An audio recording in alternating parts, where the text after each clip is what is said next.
you very much, Consul General Mubarak, for inviting me to Frankfurt. I'm coming from Düsseldorf. I'm the head of the German-Indian Round Table in Düsseldorf. We are a club all over Germany, so in every big city we have a club, and you're mostly welcome to join our meetings. In general, if you want to be happy in Germany, join clubs. 7 Deutsche, ein Verein. Yes, we love clubs, from rowing to tennis to political clubs. And German Indian Round Table is a bridge between India and Germany, and we are happy to have you. So, I'm not only head of German Indian Round Table, but my hobby is employment law. And so I would give you a 10 minutes introduction into German employment law, because this is an interesting factor for somebody who is coming in our country. What is the legal framework? What are the do's and don'ts? So let me start. Yeah, the first slide would be good. The content. Yeah, thank you very much. It's just, why is employment law so important? Who are the players? What is the legal framework? That's what I want to talk about. Ah, yeah. Okay, and I can use this probably, yeah? Good. So why is employment law important? It is a very emotional law. So if you come into another country, you do not really know how to behave, what are you doing, what is allowed and what is not allowed.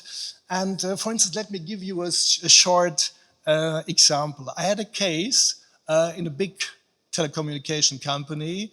There was a group of, an international group, Italians, Spanish people, German people, and then a young lady was suddenly the boss in the group because she was the best. And this elderly boy, about 50 years old, said, I don't like her, I don't like this. And he is trying, he says always in the group, well, Vanessa, you are the worst manager I ever had. Yeah, and he's doing that constantly. And after a while, we gave him a written warning. In Germany, you have to receive a written warning before you can be fired. So he got the warning, and then he went to court. Interesting, our courts are very fast. So after 3 to 4 weeks, I know India a little bit. In India, it takes quite long with the courts. But here, with the labor courts, 3 to 4 weeks, you have the first hearing. And there was a young lady judge. I was happy about that. And she said, no, you can't behave like that. So the warning is valid. After a while, 3 to 4 months, this guy does the same thing. Vanessa, you're the worst manager I ever had. You're impossible for working here and so on. And then I said, we fire you. We fired him. We went again to the court because in Germany you can claim unfair dismissal. There is protection against dismissal, and it is nearly for everybody. In India, I know a little bit about Indian law. It's mostly for workmen, people who are doing very simple jobs. No managers. But this case, this was a manager case. He had protection, and the first judge was a lady judge. And the whole bench was a lady bench, and they said, no, you can't do this, you're fired. He went to appeal, and the judge was elderly people, 2 boys, about 50 to 60 years old. They said, oh, you can do that. You can do that. It's no problem. It's a freedom of speech in Germany. So it's very tough, and it's a very emotional law. That's what I wanted to say to you. Our law ensures not only financial security, but also personal dignity and respect at work. That's the example for that.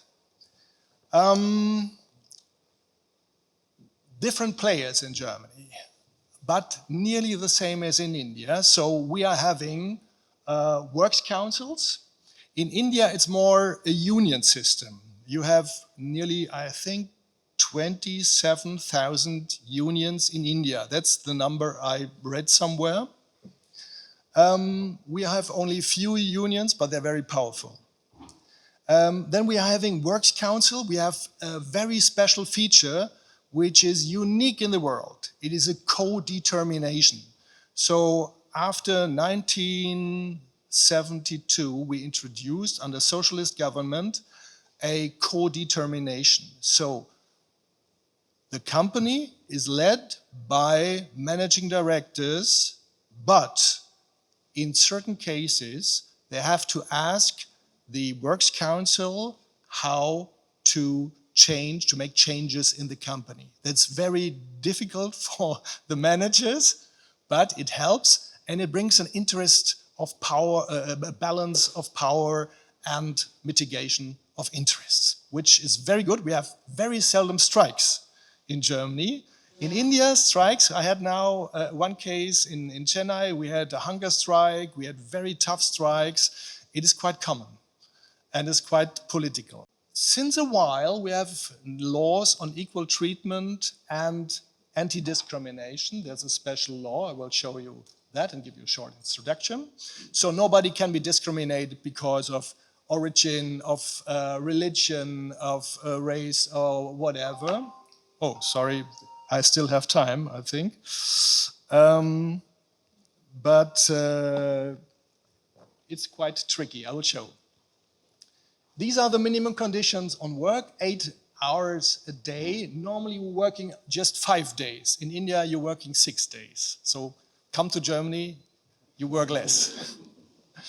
Rest breaks, and we are having many public holidays. I think our bank holidays are not that frequent as in India. In India, it's so different, and it's always, there's Diwali, there's Holi, there's so many different cultural bank holidays.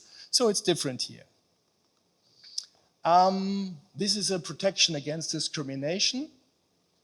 This can lead to damages, and it's forbidden to discriminate anybody on race and ethnic and gender, religion or belief, disability, age, and so on. And even in the job interview, it is not allowed to ask anybody in this regard. The ways to end a contract, yeah, that's a very special protection on or against unfair dismissal. We have ordinary termination and we have a termination for cause without notice. One thing is very tricky in Germany. So we have very, very good protection against unfair dismissal when it comes to freedom of speech. Even if you are really lazy, it's difficult to give you a termination. But there is one thing you should remember. If there is only the smallest criminal offense against the employer. So there was one case, a lady working in a bakery, she just took a Stück of Bienenstich. Bienenstich is a cake, yeah, just one cake, and took it for her. You can be fired immediately. So very difficult. The role of the Works Council is very important because Works Council has to be consulted before termination.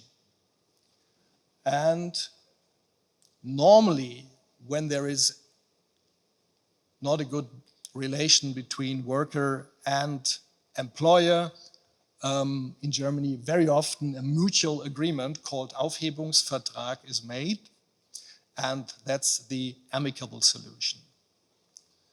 My last slide is on social security contributions. We are having that system as you have in India.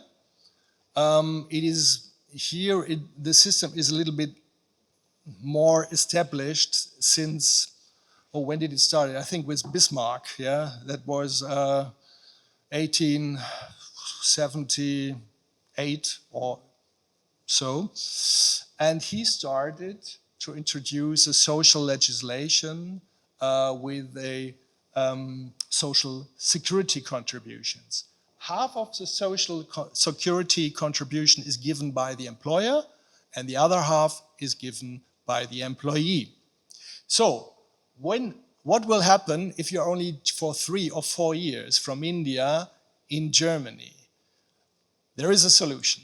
And thank you to the diplomats. There was a special security agreement between Germany and India. I think it is about 10 years old. Yeah, that's not that old. And this is governed, it prevents double social security payments. Yeah? That's a very good thing, and it doesn't help if you just get a mini pension from Germany, or 20 euros or 100 euros. It helps you more when this is recognized in your home country, when you would like to go back, but if you want to stay, everything's fine. So, that's everything I wanted to tell you about German labor law, and thank you very much for your attention.